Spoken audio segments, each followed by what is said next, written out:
Bro, we crushed that in Vegas. So, all right, we're gonna start this right on time here. This is more momentum, and we have the great Don Getling on as a host, and yours truly, Jimmy Ryan, as a guest host. And I want to introduce Deb as, well, just a close personal friend. I've gotten the chance to know her a lot in interviewing her, and man, what a story you have, Deb.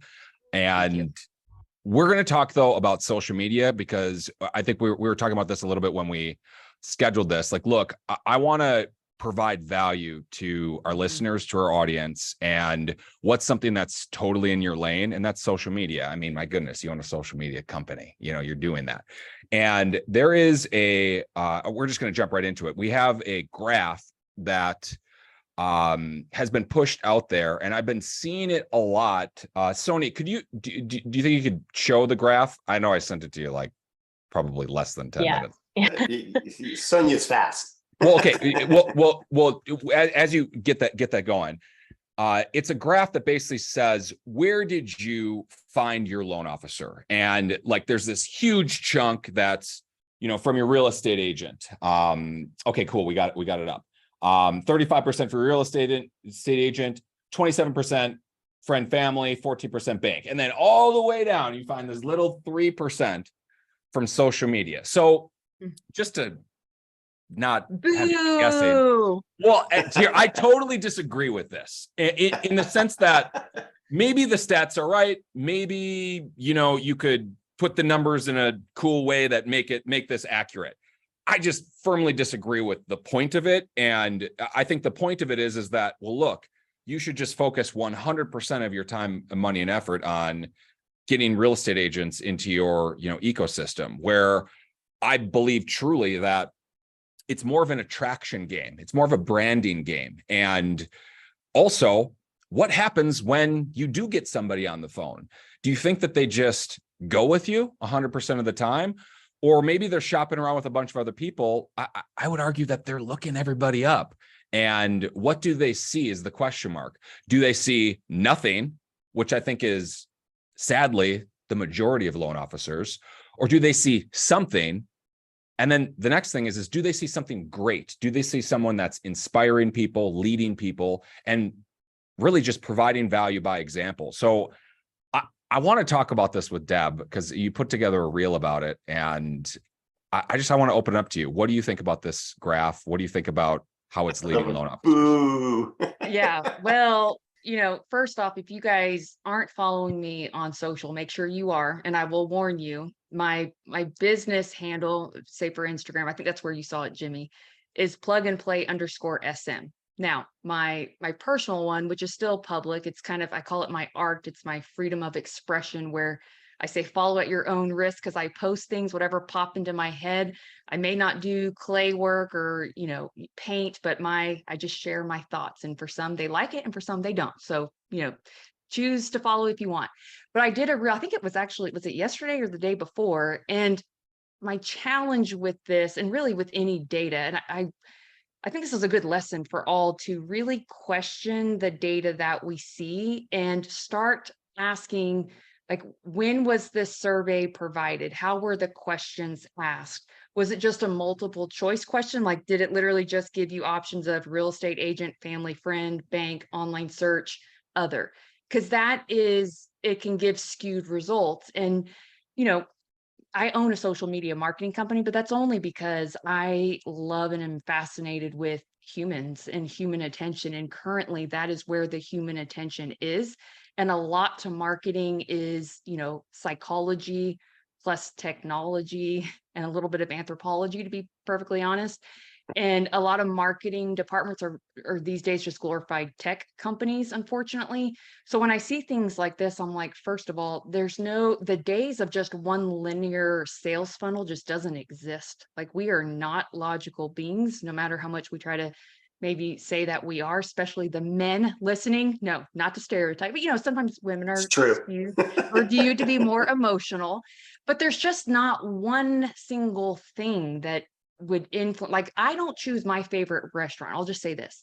I never chose that restaurant because of an ad that I saw necessarily, But it also was the continuous just going online, looking at pictures, being able to read reviews, which is what this whole review and Amazon kind of, era that we're in has conditioned people to go look. And I also say that, the millennials who I think people forget, like they were kids during the housing crash, like they witnessed this from a different lens where they happened to be more financially literate because their parents were having more difficult conversations with them in the sense of, we're losing our home, or we're having to file bankruptcy, or we're going through foreclosure, but they're not super trusting of financial people or real estate agents. So that distrust by default doesn't just take mom and dad's word of referral, and like that word of mouth is not good enough anymore. They're going to go online, and this is proven through search history and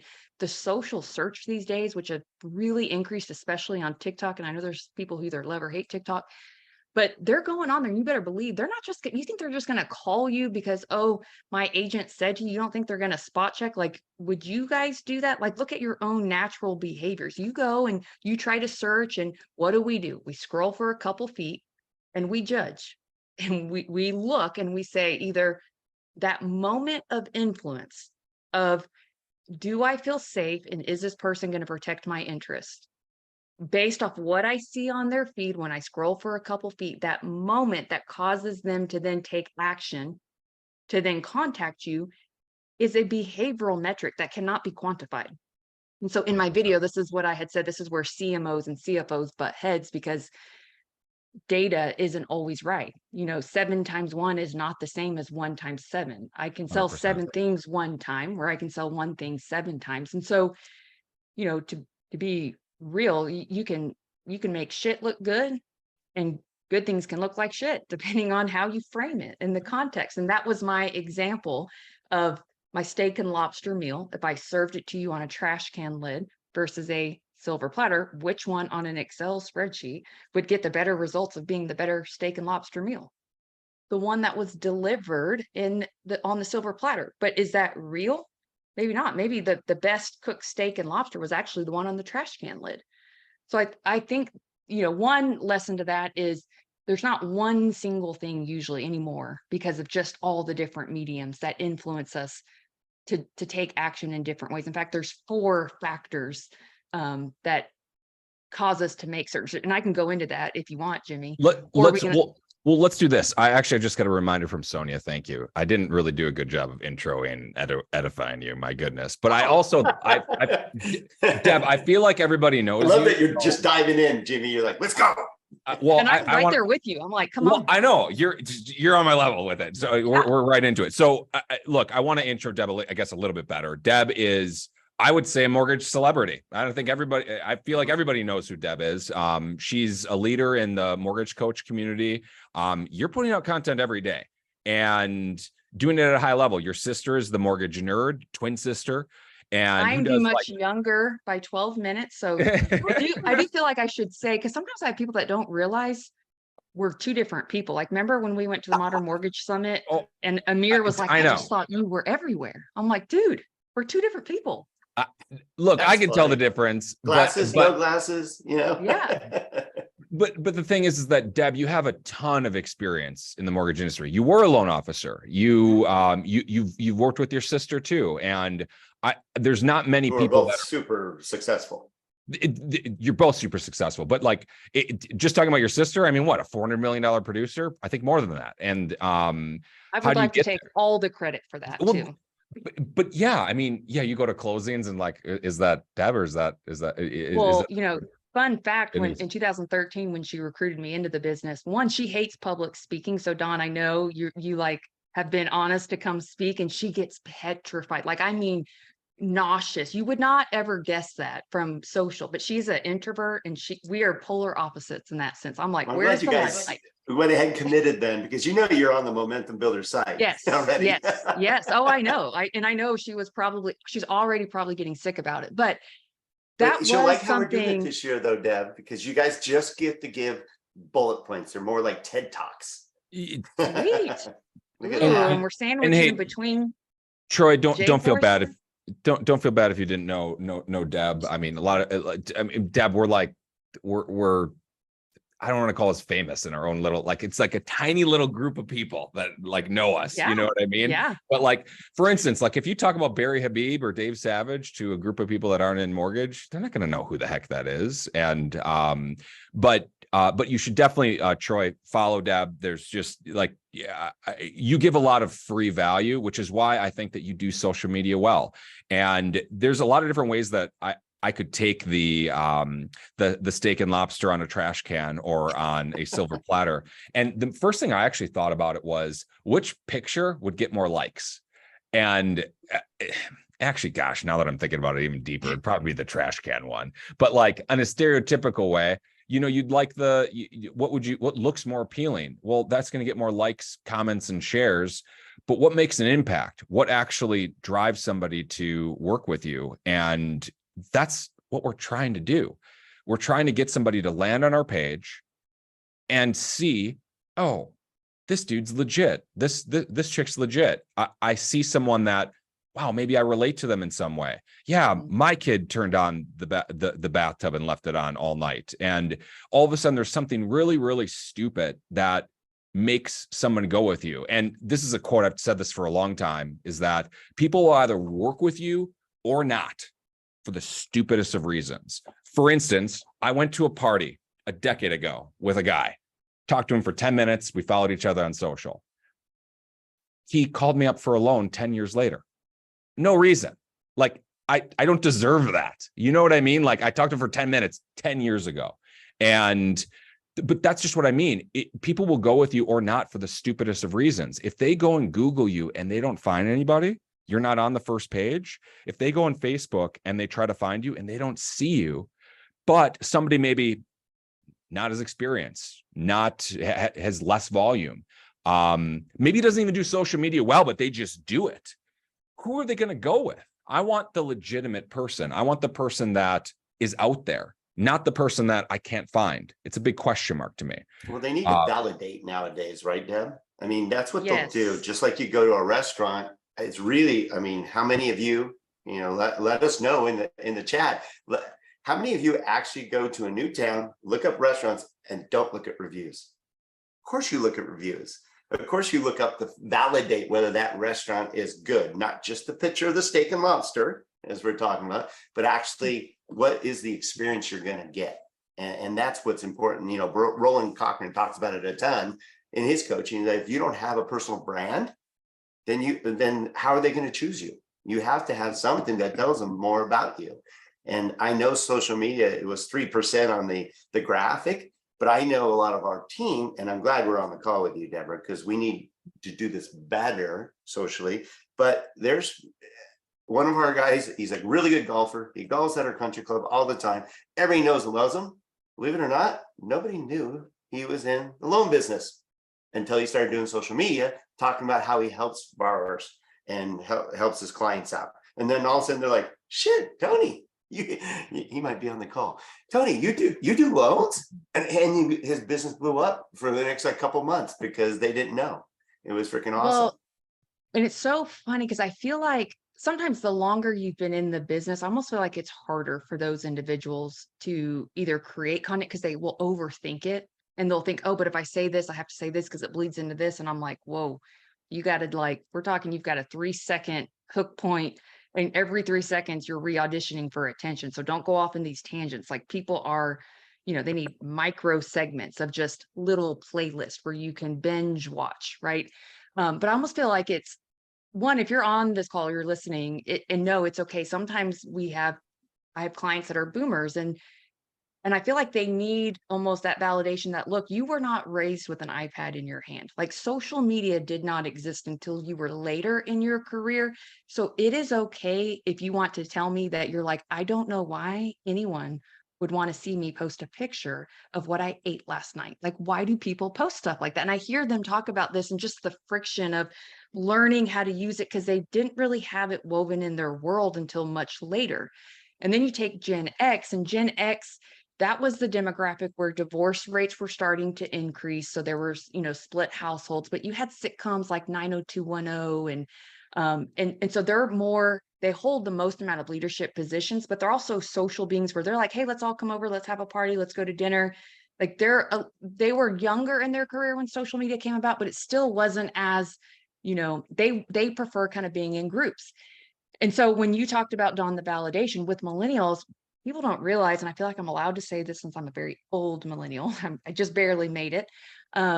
They require so much validation, and it's almost like as parents, we forgot to like teach our kids how to make decisions. So it's almost like that's their way of avoiding responsibilities. I don't, if I can blame mom and dad if I don't make the decision, but they will not necessarily follow, like, or comment on your stuff. They will watch and binge watch all day long, but to them, it is creepy to like or comment or follow. What are you going to think of me? I want to be able to learn, but until you invite me, which is why one pro tip I would say to those is whoever does your front end calls, maybe it's an LP1, as soon as you get on the phone with a borrower and you find out they're a first time home buyer, whatever it may be, always invite them like, hey, we're on social media every day. We're committed to creating content, because you could have that freak out moment at 2 a.m. like a lot of buyers do.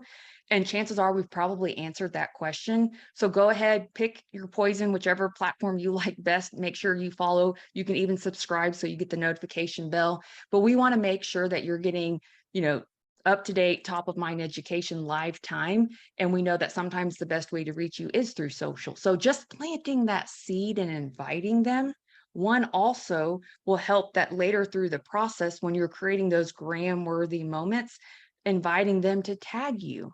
And there's no better form of marketing than your clients advocating for you. And them, like your future marketing department are your clients, if you guys didn't realize that. And some of them may be little influencers as we speak, where you want them to create a quick video that's perfectly edited with captions, and they're inviting you as a collaborator. So it's on both of y'all's feed. Like, talk about epic growth and validation from their peers of like, that's who we're going with.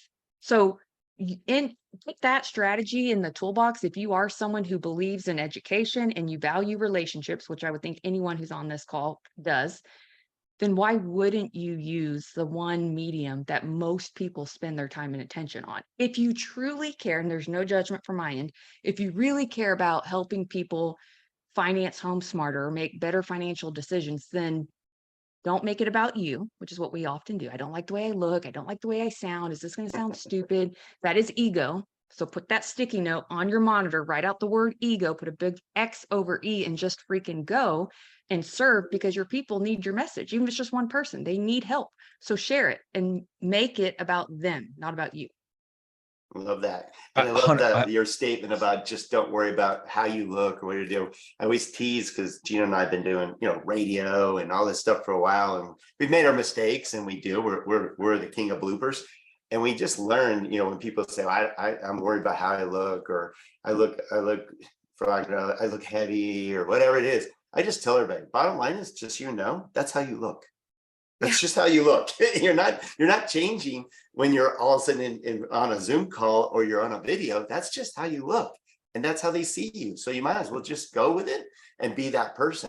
Can I tell you what's worse is when you get into the business and so I was a former middle school science teacher and girls athletic coach. I could barely spell mortgage, for the record. I was dissecting frogs, not tax returns. But I had this huge insecurity of like, my identical twin is a celebrity in the mortgage space. She's been doing this 10 years on me. She looks like me. She sounds like me. Why would anybody choose me? I don't even know how. And so to your point, Jimmy, at the very start of this, people were doing business with me and choosing me. And I'm like, why? I don't even know what I'm doing. Like, I literally thought at the time, the company that we work for, the minimum FICO score for conventional for our company was 640. So I'm telling everybody, you have to do credit repair. There's no other lender that can do a conventional loan for less than 640. If they're telling you 620, they're wrong, because I didn't know what I didn't know. And let me tell you, I would forget to include MI on a 5% down. And I'm like, oh my gosh, Mayday, we're almost to closing. I was that loan officer in the beginning, as we all are. But I was compared to someone who literally shared DNA with me. So as you guys are criticizing yourself, like, oh, this angle, I have a double chin, or this isn't my good. Like, I have an identical twin where people naturally want to put us side by side, and they're like, you're the one with the fatter face. And I'm like, thank you for that affirmation. Appreciate it. Well, I think, okay. So I want to never saw that, by the way. I want to capitalize on the graphic for just a minute. So if you could, Sony, bring it up again. The graphic basically says that it leads you to believe that if you're not doing the like 50% of all this stuff or more, you're not really winning. But here's the thing. How is a friend or family member going to refer you? How is a real estate agent going to know who you are? How are they going to refer you? Is it literally just a phone? Here's their phone number, call them. I feel like the way that it gets sold to somebody really matters. And just to add to what you're saying, Deb, if my mother told me go with this loan officer, like, I'm sorry, like, Mom, you don't know what the fuck you're talking about. You know what I mean? But really though, and I think that is a millennial. I'm an older millennial myself. I'm not going to just blindly trust someone's referral. Like maybe I might get nudged in that way and I might move further towards it. But then there has to be something else that pushes me over the edge where I'm like, yes, I'm going with this person. Maybe that's a phone call. Maybe it's a stalk you on social. But what else do you get out of this graph, Deb? Because so to me, one, your relationships, how are you continuously building trust or deepening relationships? If, let's face it, like I run multiple businesses and I have 4 kids. A lot of, like, Jimmy, you and I, like, you felt like you already knew me and like we had this relationship because of social, because he follows my Deborah A. Byrd account and I have no secrets. It's just all out there. And so to me, when I look at this, I'm like, but how does the real estate agent initially choose you? How did you earn that relationship? How do you maintain the relationship? How do you continue to add value to that relationship? Because you don't own your agent partners. And you better believe, especially right now, you have other loan officers that are constantly out there like blood in the water trying to date and court your agent. So how do you keep them loyal to you? And how do you keep them? It's that whole book I'm sure you've read called Positioning, where people just in their brain, they only have so many placeholders for certain positions of like your top real estate agent or your top loan officer. And this is why so many, that other stat that says, they were happy with their agent and they would use them again if they could only remember the agent's name. And 100%. It's because out of sight, out of mind. And so equally important to this is there's a lot of younger loan officers who are gaining market share. And it's because on social, and when you leverage social, there's no other way to create instant authority, influence, credibility than if you were to just do a content day and knock out like 100 videos that are professionally edited. Maybe you use ChatGPT to help work on some scripts, or actually we write scripts for people too. But you knock that out and you post that, perception's reality. So somebody could land on your feed and immediately you are positioned and you appear as the expert when you could have just gotten your license last week. No different than some of the agents, and we all know who these agents are, where they like rent the Lambo and the helicopter and they're all of a sudden taking these videos and they're like, I'm a luxury listing agent. And I'm like, bro, you just got your license. Like, let's be real. But perception's reality, because what you see, that context, and that kind of goes back to how people make decisions, is perception is reality. So we interviewed Dale Vermillion, who gave a stat on, I think it was 76% of clients who reach out to a loan officer, they end up sticking with the first loan officer that they speak to, and they don't usually shop you with another one 76% of the time. And what that stat doesn't reveal is you can build trust and rapport. What that whole Ford kind of sales pitch that you were taught to do on the initial phone call, a lot of that can be done up front through your social, where you've already got the sale, as long as you don't screw up that call and you continue to nurture them when they're making multiple offers, especially in this market. But as long as you don't screw up that first call, you've already converted that lead because of what your social sold to them up front. But again, what's that metric of how you measure that? Likewise, I have clients who will sit there and they almost compare themselves to these other people on social. And I feel like this has to be said for those who may be in this space where they compare themselves. We have tools and software, because we do audits and we do strategy calls. So if you guys need a strategy call, know that you can reach out to me. But we run their account and it will show us how many accounts did they buy. bot followers, bot likes, bot views. And you have to consistently keep that up so that your engagement rate doesn't look weird. But if you have like 200,000 followers and you're in the mortgage business, that's a kind of a red flag. That's like, there's nothing that sexy about mortgage to have that many followers. And followers don't mean revenue. Likes Right. don't need revenue.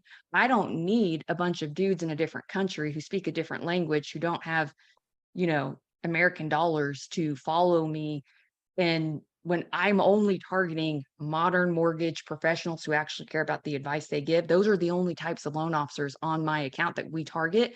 It's not every loan officer. So it's important to just put in perspective of what are you comparing yourself to? Is it actually real? Because it probably isn't. And then also, when you start creating your content and you put yourself out there versus when you don't, here's what the missed opportunity is. Let's say I was referred to Jimmy. I go to look him up. This is what the brain does. I can't find Jimmy. And immediately I create a story and I think, I know rates have gone up. Doesn't look like he's made a post since 2018. Maybe he got out of the business. And so to me, this is your way to control the narrative, where this is your like online transparency of a resume that, guys, you get to control, to put everything out there. Like Gary Vee, for a while, you didn't know who his wife was, who his kids were. You knew he liked the New York Jets, but he didn't share every aspect of his life on social. He got to choose as his online version of a transparent resume to close the gap of the narrative of what some emotional being could create because they can't find you. So don't risk. That is a missed opportunity that also can't be measured. Yeah, and Renee talks about it a lot. It's called the narrative gap. If there's a moment of silence, if you have to claim the frame. If there's nothing there, people are going to fill it. And what are they going to fill it with? Probably something that you don't want. So you absolutely got to be putting yourself out there. And there's a question from Troy. I want to read this, is that he asked, when is it a good time to change up your personal brand? So I want to talk to this, and I think that Deb can add to it a lot. It implies that your personal brand is fake. It implies that you're putting on a show. And I have to remind myself of this too. So I'm not like perfect at it, but I tend to want to impress. And why? Because I'm a salesperson. I tend to want to just sell all my accolades, sell all the reasons that you want to go with me, when instead what you should probably do is express and just literally pop up your phone, talk about your day, end recording and post. And Deb, you said this, I think, perfectly well. Like when me and you talk I think the first time we met each other was at a conference, one conference, and I already knew you. And you already knew me. We follow each other on social. We watch each other. I have people come up to me like, you have the cutest kids. And like, I've never met you before in my life. They know my kids' names. Why? Well, it's because I'm posting about them all freaking day. And they are cute. And I do like that type of stuff. I'm a great, but that's me. That's my personal brand. And is your personal brand you out at the park with your kids? Well, is your personal brand just sales? People don't buy from someone that's just a freaking walking billboard. Like, you don't walk up to talk to somebody and be like, I do mortgages, work with me. No, you kind of woo them a little bit. Like, why would I want to work with you? Well, how about I like you? And a lot of times that's enough. And you can develop such a great relationship that is far superior than I have the lowest rate, lowest cost, close on time, and all that bullshit that everybody does. No, I'm going to work with Jimmy because I like Jimmy. I like his kids. I like what he's posting. I have a relationship with Jimmy, and legitimately, I could have never met them. So it's relationship on autopilot in so many ways. Deb, what's your take? I would say at a time when it's never been easier to build a personal brand, it's also the most difficult because it is a personal brand. And so you have to be right within yourself. And I'm guilty of this. I've shared this with you, Jimmy, on your podcast, that I was really torn. Like I always wanted to look like I was the perfect wife, perfect mom, had all my shit together. And let's be real, like I was an extension of Denise's brand. And we are different. I cuss, I'm a little rougher around the edges. I'm, a little more playful. She's a little bit more conservative. And To say the least, my God. I was so conditioned to, even society wants us to be the same. So I created this Deb X account because that's my alter ego. That's like my stage name of, when I talk about myself, or like Sasha Fierce for Beyonce, it's like Deb X, you're Deb to the X power. I really feel like Twitter copied me, by the way. That's a whole side note. So I had created this whole different account that like nobody knew me, but if they liked, some of the even relationship and psychology type posts were funny memes, then they could follow me. But it was almost like I could be this secret person. And through a lot of coaching, and I had a business coach who was a psych analyzer. So, I mean, that was fun having to go through that process. It's like Renee on steroids with everything that you do. But it was almost like doing soul surgery where I had to expose the fact that I was being a fraud, but I didn't even know I was being a fraud, which is what made me feel like I had this hollow victory. Like I was very successful making all this money and people loved me, but it wasn't the real me. So first and foremost, I had to learn how to accept the real me and be okay with that. When I am the real me, there will be some people, including my sister, who kind of play mother hen that are like, you did not just post that. Please take that down, or you can't post that. And I'm like, well, watch me. And not all are going to like you. So you will attract me. It's a good filter of who you're attracting, because there's nothing worse than making it to the top and feeling so alone. That's why I call it a hollow victory. And your personal brand is always evolving. Like I personally believe every 6 months, you're always updating your bio, because we should all be learning and growing. And, maybe one day I'll be like Lady Gaga level. And that's the only thing my bio will be is my name. Clearly, Troy didn't even know who I was. So I have a long ways to go. But to me, it's an evolutionary type process. And you even go back and look at my account. That's kind of the beauty in it, is the journey of who you become along the way. And so when you're creating the personal brand, what I like to tell people to start thinking about is, are you who you say you are? And do you do the things you say you do? And if so, prove it. Oof. Because I'm telling you, I do so many discovery calls and people all tell me, we help people build wealth through real estate. And I'm like, cool, prove it. Because there's a lot of talking heads out there, like a lot of talking, like some of y'all are all reading Or they're the same copying script. somebody who's using that. Right. 100%. And it's like, you've got to use the data. Like, that's what I love about Mortgage Coach and even MBS Highway, where you can use third-party validation, because at the end of the day, people do realize, I mean, you do have an interest when people buy homes. Like I've never heard any agent or loan officer say, don't buy a home right now. It's a bad time to buy, unless that's just their hook. Right. And people are used to that with marketing. Like the days of having this hook that we, buy and then we're disappointed, like those days are long gone. There's that you can't sell snake oil anymore, because you have those keyboard warriors that are going to expose you. So if you say you do something, prove it. Show me the evidence in your media that proves those very things that you say you're going to do for me are actually real. Or better yet, go look at your testimonials and what are some patterns of words that clients use to describe you. And then maybe where could you up level your game a little bit? Going back to like the trash can lid and silver platter, you could have weak game or strong game, but your cooks in the kitchen, like your processors and underwriters, are horrendous, and they're asking for things that are already in the file. And so all of this plays a role in how the borrower experience is and how you make people feel. But if you're struggling with like making sure that it's authentic, I would say, imagine your great, great, great grandchildren that you will never meet. If you wanted them to be able to learn about you or know how maybe they're similar to you, because maybe they feel misunderstood and everyone says, you know who you're like, your great, great, great grandfather. Could they go to your feed and learn from you? Or what lessons would you want them to learn from you when you're gone? That's personal branding. That's legacy. It's beyond just, you're more than just what you do. Like I am more than just a mom, a business owner, a sister, an aunt. Like I'm also a failure. I've been divorced. I've cried in my bathtub and been fired before. I've not felt good. Like I'm all of those things, as we all are. And so to me, the more inner work you can do, and once you love and accept yourself, you're more willing to show that side of you where you don't let the hand claps or the naysayers affect you, good or bad. Like you can't let the That's following true make you feel. authenticity then. Yes. Well, And it breeds confidence too, because if you lose people that don't like you, but don't like the actual real you, as opposed to gain people that like the fake you, just to I build on what Deb said. I mean, there's nothing more hollow than that. There's nothing more. It doesn't feel good. Honestly, it stresses me out, and I've been there. Like I've absolutely done that.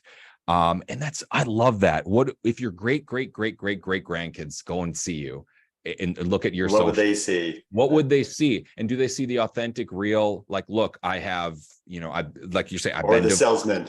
I've been fired. Or do they see the billboard? And look, there's another question about here. What percentage of personal? I love this question from Sean. So I love this too. I personally, and I want to hear what Deb says, but as someone that creates a lot of content, I try to do as little business as possible, truly. Like if there's something going on, I will post it, of course. Like you got to post business. You got to do it. But look at it like this. If you're going to go up and talk to somebody, say like, for instance, someone at the gym asked me what I do, but they asked me what I do. So number one, that's different, but we're talking about a million other things. Kids working out at the gym. This is a tough workout. Oh, by the way, I'm in the mortgage industry. It's got to be a by the way type of a thing, and it can't be something that is just like, if that's all that you're posting. Me personally, as a person that's friends with a lot of loan officers, I freaking skip that stuff. It takes a lot for me to actually watch your mortgage post. And like, look, done is better than perfect. Like if you're doing nothing and you want to do video and you want to maybe do something, well, hey, maybe a video about seller paid closing costs, how that works might be a good step one for you. But for the people that are like step 2, step 3, man, you really got to post personal stuff. So Deb, how much personal, how much business? So I would say it depends on the strategy. And if you're someone that has in your expectations, if you're wanting to increase your odds of interrupting the feed and getting on like the explore feed, then your strategy from an algorithm standpoint, and I'm the first to say don't do things for algorithms, but 100%, I agree. From your bio to your link, to your captions, to your title, it would need to be very clear to the algorithms. And there's multiple algorithms, like just Instagram has 4, there's not 1. But you would need to be very clear of who your target audience is for it to know how to send your content to suggested feed people. And by the way, that suggestion is based on their behaviors, meaning, and this is another good thing to mention with just expectations. Right now, our pool of people that are actually interested in mortgages right now, is it greater or lesser than 2020, 2021? This is also important for when you're comparing your data, because some people are like, oh, I'm just, I feel like I'm hitting a ceiling. I was getting this many views. And just a couple of years ago, I'm like, bro, your pool of people of interest was a lot bigger then. It's fewer transactions. Like, so you have to be realistic that the system itself is essentially trying to feed the addictions of people, and they know exactly in what order and when I'm going to show you notifications to keep you on the platform as long as possible. So if there's 5,300 posts every second, say that again, 5,300 posts that you're competing with every second. If I make a post with me and my 4 kids, and you make one about how inflation follows, or interest rates follow inflation, do you think there's more chance of the prehistoric behaviors of your followers that have shown interest in liking and engaging on a mom for a back to school post with 4 kids, or if you're with mortgage? Like, your odds are already set against you. So depending on the strategy, which I would just say be realistic, you may want to keep your feed like my plug and play SM1. And I put it in the chat, if you go to plug and play _ SM, I don't have any personal stuff on there, because I am very clear of who the target audience is. I don't pay for any ads. It's all organic. And I only want I don't care the number of units that people close. If your heart and soul is about helping human beings, I want to help you. It's not to lie or manipulate, which is what a lot of marketing can also do. But if you look at my Deborah A. Byrd, or if you are a loan officer or a real estate agent, your motive or strategy may not be to interrupt the feed, because largely people are using your account for social proof, which starts with a recommendation from maybe a real estate agent or someone else who's done business with you. And so it starts with them putting in your name and them just looking and judging you that way. So if that's the case, then as a service provider, it's a good, healthy mix of like, maybe 80-20, where you want to be caught being seen doing the things that you want people to catch you doing that is real. So again, it goes back to that prove it. Okay. But then also that you're a human being, because with AI and with robots, and if you don't want to be replaced, then my God, just be a better human being and be you. It doesn't have to be perfectly polished videos every single time. It's almost like professional photos with families. You maybe do that every quarter, once a year. If you're like me, I've skipped it for the last couple of years because there's nothing worse. I'm like yelling at my kids saying, "You shithead," like just smile for the camera, pretend like we love each other. And Oh they're my like God. making these weird, So I have not done that in a while, but you sometimes do those professional photos every once in a while. That's your social should make people feel safe, where let's face it, people's problems today, like, dude, I'm in a lot of debt. I'm drowning. I'm worried. I don't know what to do. Like, to get a man or a woman to raise their hand and say that and reach out to you takes trust, takes vulnerability. There's shame involved. And so sometimes just showing, like taking a picture, and I like using this more so in stories. Like there's no strategy to stories, but I will say from a prioritization, did y'all know that the focus, even for Instagram, Adam, the CEO and founder of Instagram, had said more content gets communicated and shared through DMs and through story comments than even the news feed. Doesn't mean you don't post on your news feed, but more people will share that post in the DMs than like or comment any day.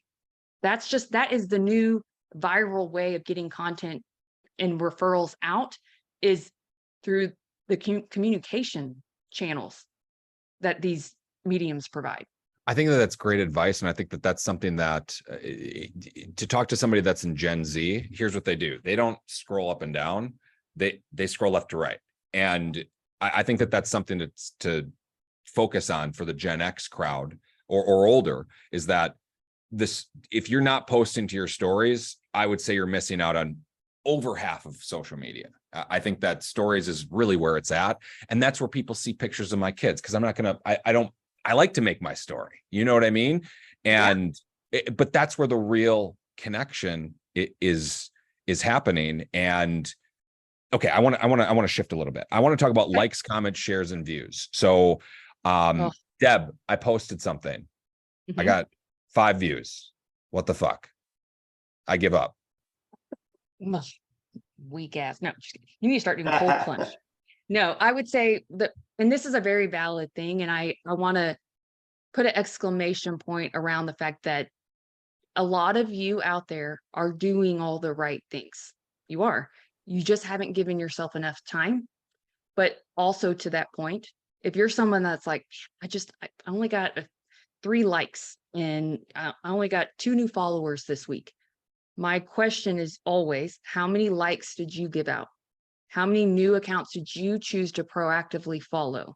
And guys, this could be any lead that is thrown your way. I don't care if they end up applying or not. You should be following it, proactively following them.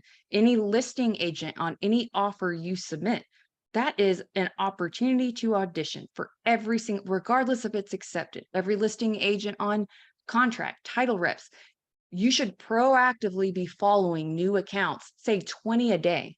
And guess what? You'll have maybe half follow you back. And even if you're not great at creating content, you know what people love, and you just start watching. If you go on an airplane or go to your kids' games, the first thing people do when they open up their phone from putting it down for like 3 seconds, because it feels like 3 hours, they immediately go to usually text messages or missed calls. And then they go to social media and they go to that little dopamine hit where they look at their notifications. And so you could just be good at growing your brand and awareness, not through creating content, but by being intentional with how many likes you give out a day, how many engaging comments are you leaving on other posts, how many story comments are you making. And that alone also tells the algorithm that you guys have a relationship. So if you have ever wondered, why do I always see Jimmy on my stories up at the top when I'm following 5,000 people, I always see Jimmy.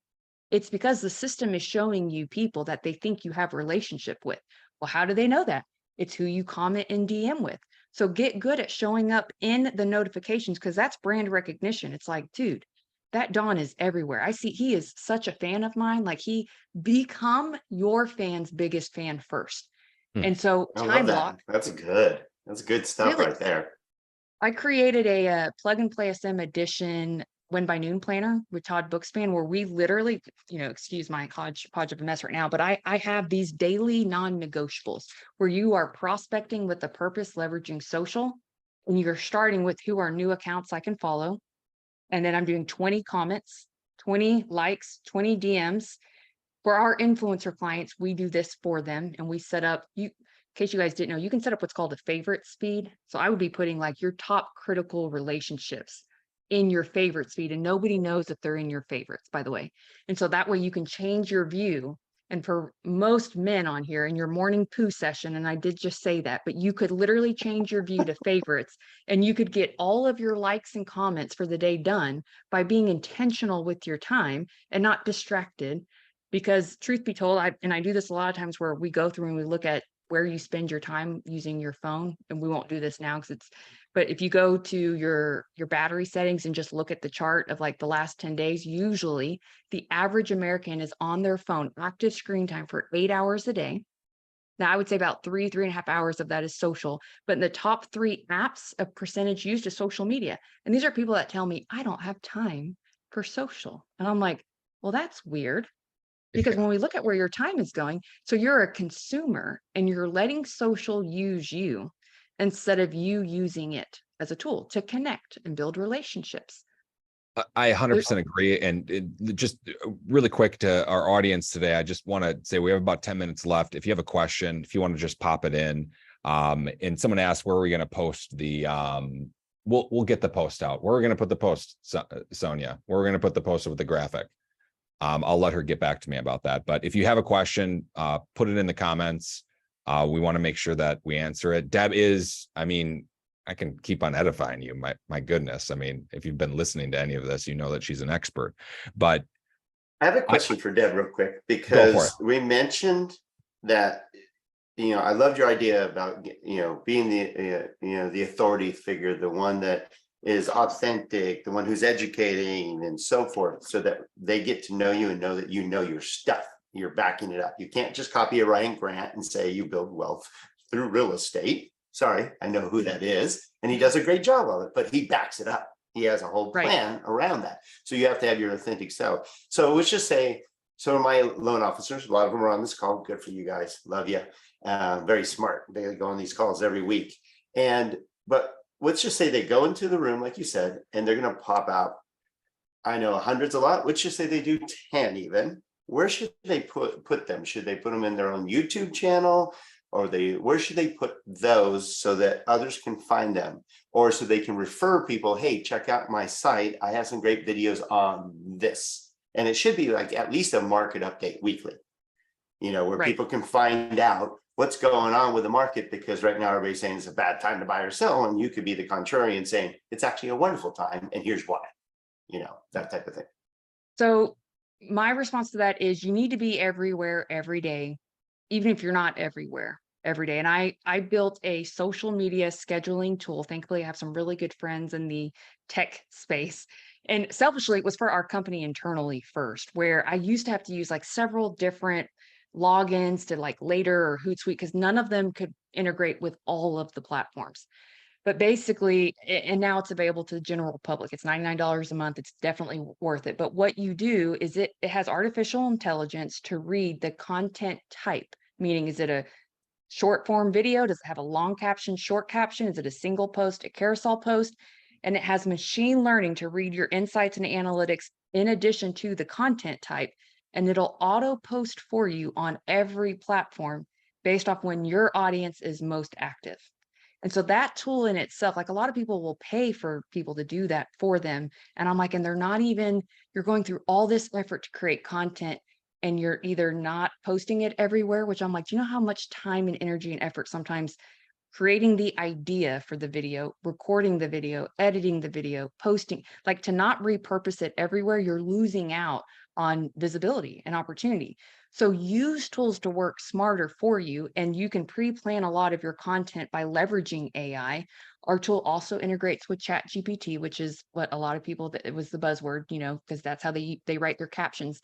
But that doesn't mean necessarily maybe you consume on every platform. Like I got an email last month saying I had 70,000 impressions on Pinterest, and I'm like, never on Pinterest. But if I'm creating content, might as well. I mean, and there's too many that will manually like write out their caption and just singular post it to different platforms. It's like, one, you're probably not posting at the right time. You aren't reading your insights and analytics. I mean, let's face it, you may be trying to get a CD out and you're and a post, and you're just trying to get it off your to-do list. So use tools to help you on that, but repurpose it everywhere you can. And if you're worried about, will my people get sick of seeing, like, are they going to see the same things over and over? Less than 4% of your audience ever sees your content. Because remember, 5,300 posts are made every second. So it's more about the consistency, and then also creating like playlists. Like if you look at even just YouTube or even, Instagram, there's highlights. And I want you to think of it as if like Netflix has different genres to make it easy, that if you want to binge watch, because no one, like, we are getting lazier and lazier. So you have to remove the friction of like sorting through to try to find what we need. If I'm a first time home buyer, do you have a highlight that's geared just for first time home buyers where I can just like tap, tap, tap and learn? Because I don't want to scroll through your entire feed and try to find like where the first time home buyer education is. I want it to be like, where are all your reviews? I want to see it in a highlight.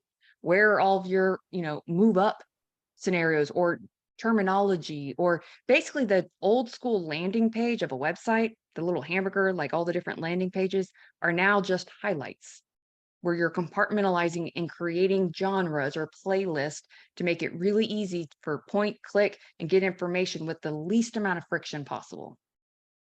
Does that help Is answer the super question? key. No, that's important because, for example, Jimmy knows, Jimmy does it too. We put out a ton of content. We have no problem with content, but we have wasted a lot of that content. Because if you were to look at our like a YouTube channel or any stuff we've done with DG Media, I bet you we have 2,000 YouTube videos of some sort, over the years, or a radio show. That's why all this stuff's still here. But we haven't done a great job of leveraging it. That's for sure. And that's where a lot, that's why I asked that question, is what do you do to actually leverage that? And it sounds like you have a tool that can help you do that. Well, and also knowing the use for each medium, like, your longer tailed videos are on YouTube, but those YouTube videos, I bet for every video, in fact, Dave Savage and I, because I do a lot of stuff for him too.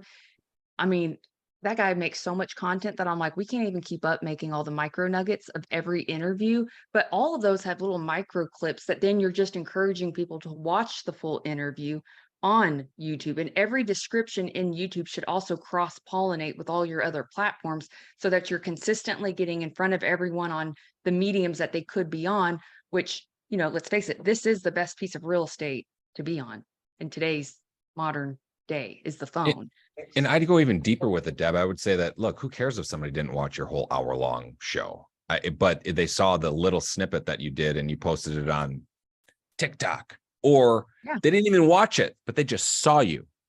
There's value in that, especially if it's consistent, because I see you everywhere and you didn't even watch anything, Right.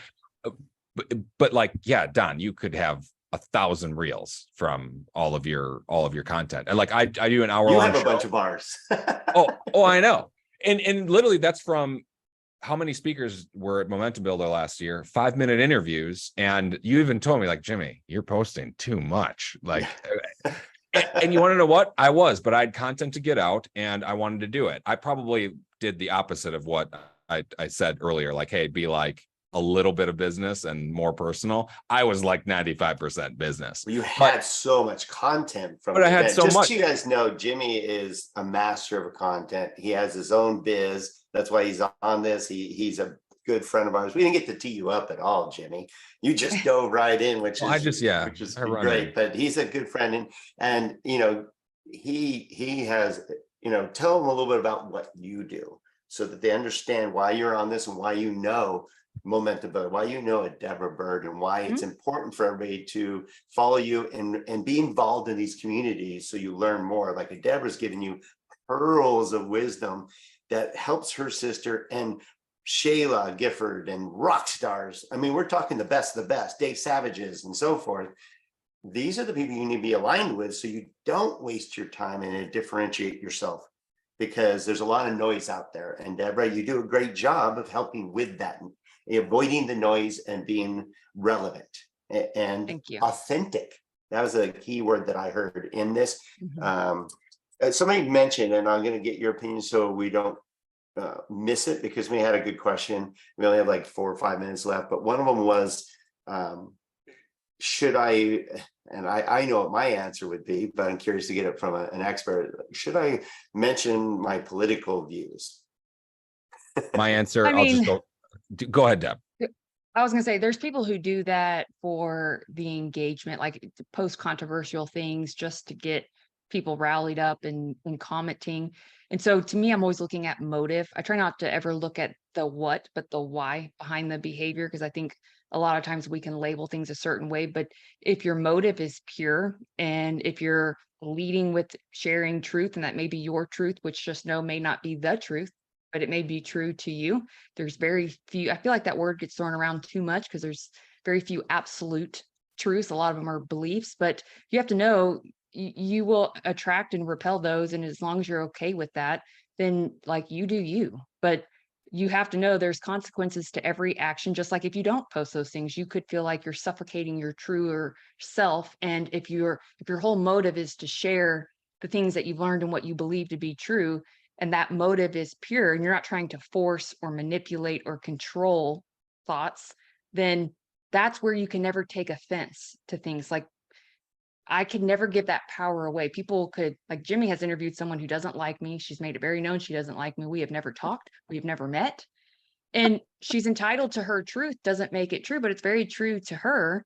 Right. And so, just post what you feel like is real, and know the consequences tied to both, because there's consequences to every choice and decision. That's a good way I, to look at it. I think another just quick thing on this is that focus on things that don't have downsides.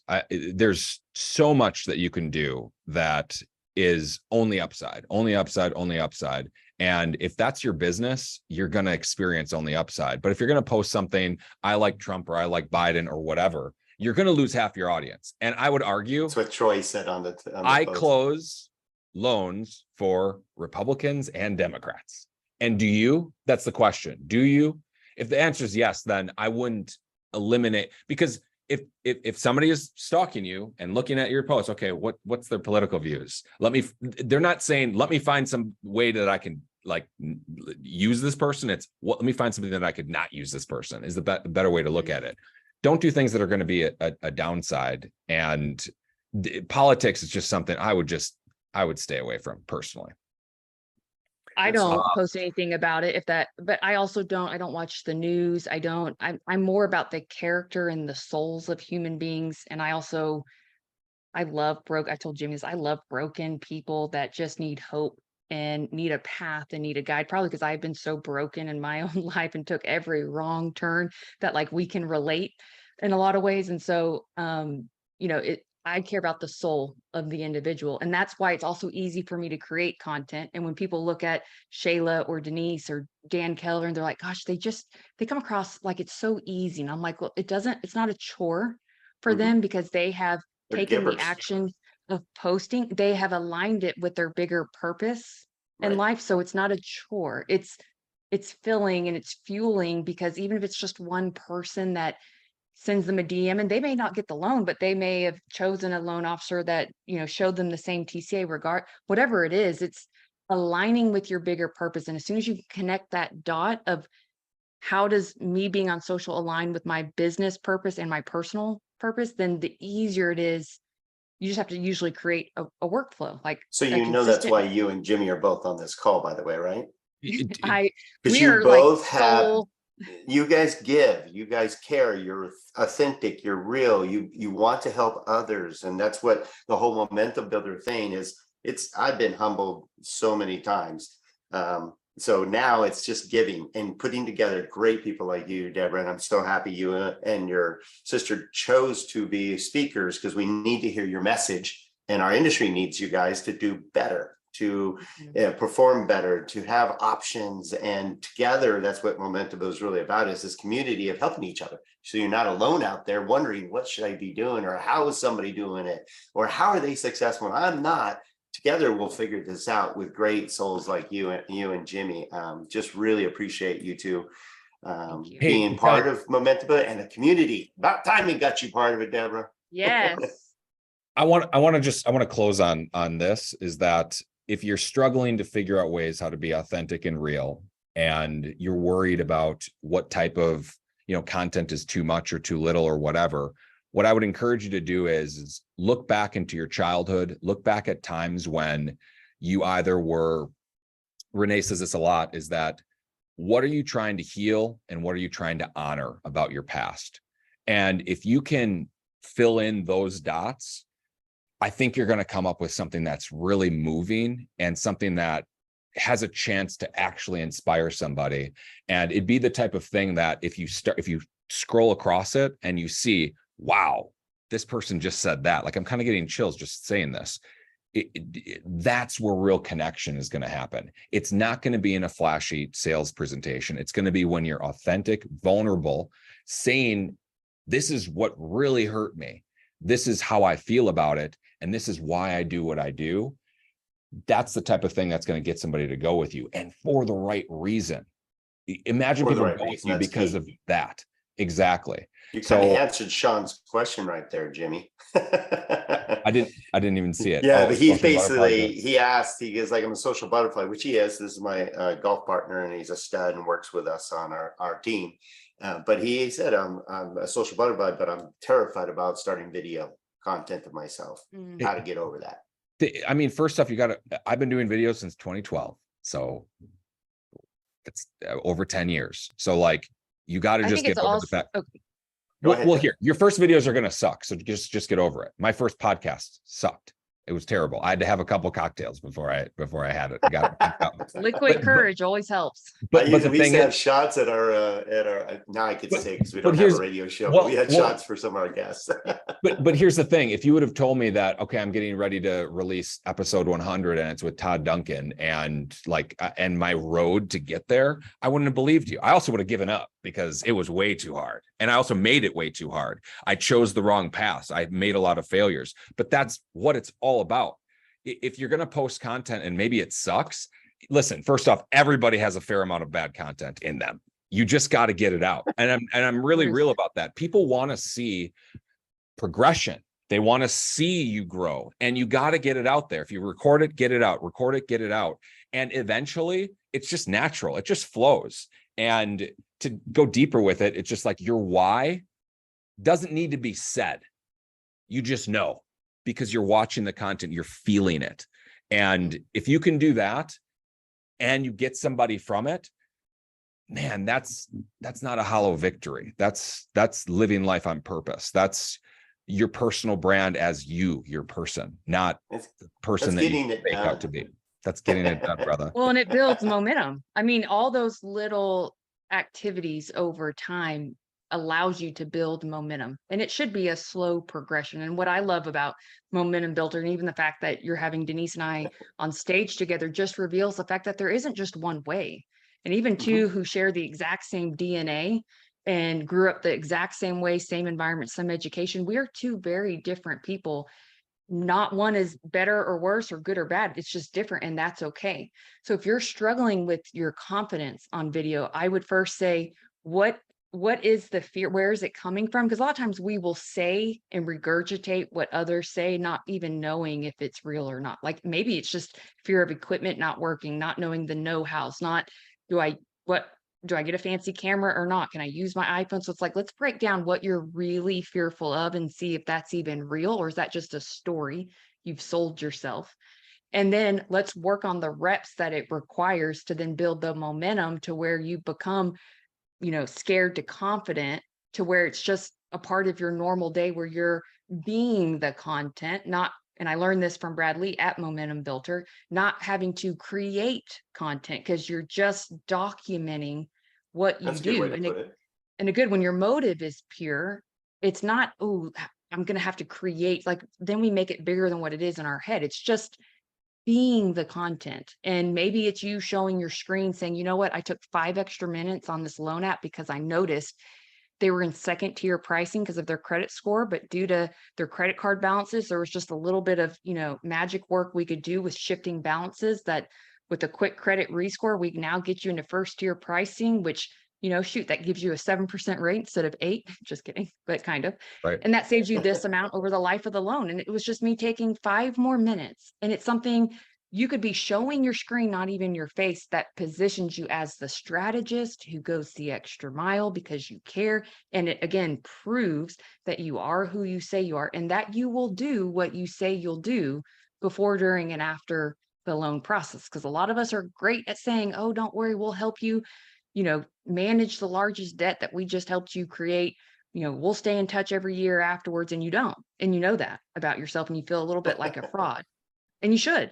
So social has a way of leveling you up with accountability, that you have to learn something every day. You have to study your game and your trade to create something. So it's causing you to level up, which is going to be painful. It may be revealing of some things, and that's okay. That's part of the soul surgery, and that's part of the journey of you allowing yourself permission to not have it all figured out, that you're never going to be perfect. And it's in fact the imperfections that cause people to gravitate towards you and feel safe, because nobody wants to deal with a 100%. perfect person.